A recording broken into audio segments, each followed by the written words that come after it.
Last week, CSGO debuted a new map and new changes to its Battle Royale mode, that is Danger Zone. Now, while the whole thing is a cut above the abysmal experience I had on Blacksite, it is still, in my opinion, an utter waste of time and resources from Valve.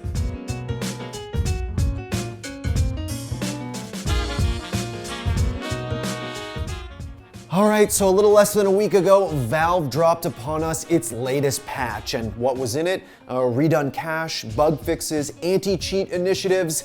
No, it was a new Danger Zone map. Is anyone still playing Danger Zone? Really?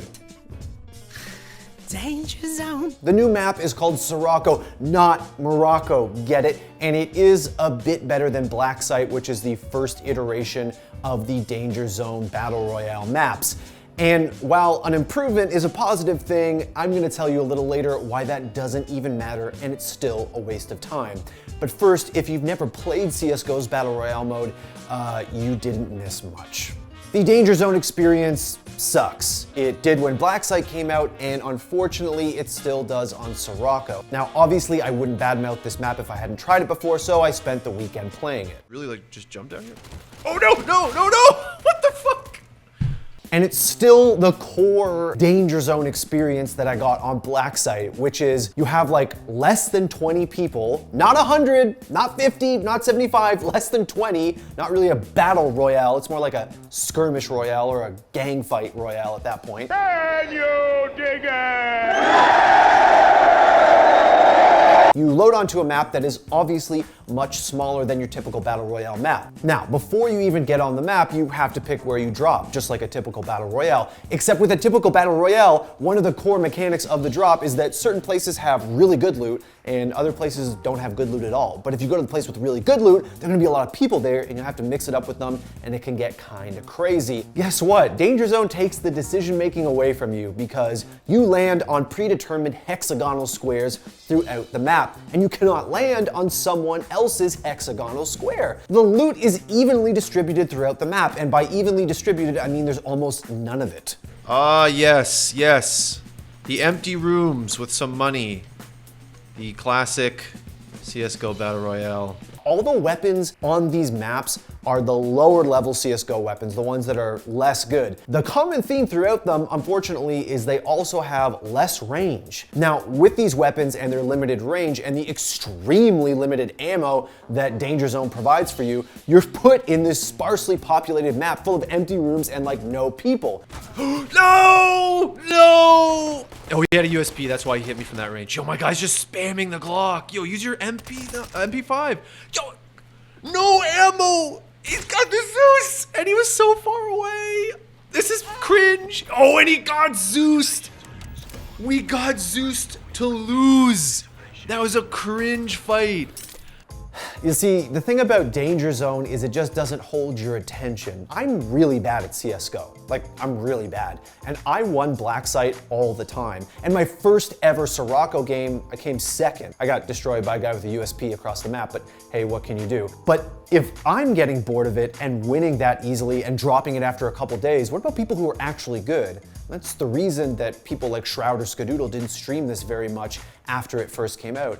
It just doesn't have any depth. Now, speaking of depth, the latest map, Sirocco, tries to address that in a really, really weak way, which is by giving you a choice of perks at the beginning of the game. There's just not impactful or interesting or depth adding at all. I picked the rocket boots because I thought I was gonna be on some Fortnite shit when I played this, and it barely affects your jump, like it was like imperceptible. Okay, that was kind of a rant on why I really don't like Danger Zone, and if you do, that's completely okay. But I asked what the point was, and this is my point. This game is 7 years old, and obviously Counter-Strike itself goes back way farther than that. It has built an incredibly loyal fan base over the years who love the core aspect of the game. And now that Valve is starting to patch the game more and make updates, a la Vertigo, the new economy change, things are looking up for its core player base. But this is what Daddy Valve is spending its resources on now? Let's do this. All right, it's a sign. C'est oubliette. We're done with this waste of time, this momentary sideshow of a game. I don't know anyone who wants this. I'm sure that there is a casual fan base out there who does enjoy Danger Zone so much that an update was something they wanted, but even if you like the experience, you have to admit this doesn't actually make any fucking sense. Because it all comes down to one question: who is this for? Is it for existing CSGO players who play your game because they love competitive CSGO, or hey, maybe they love casual or deathmatch or something like that, or maybe they love Wingman? Well, I don't think so. If they want to play a Battle Royale, there's a little game called Fortnite out there. There's PUBG, there's Apex Legends. Is it for new players? Is Valve trying to bring in fresh blood with this Battle Royale mode? Well, no. Again, if they want to play Battle Royale, they'll play Fortnite, PUBG, Apex Legends, or the COD Battle Royale, or the other 10 million Battle Royales that have their entire dev team dedicated to making a BR experience. They're not gonna play this half-assed, but ugly, Frankenstein game mode.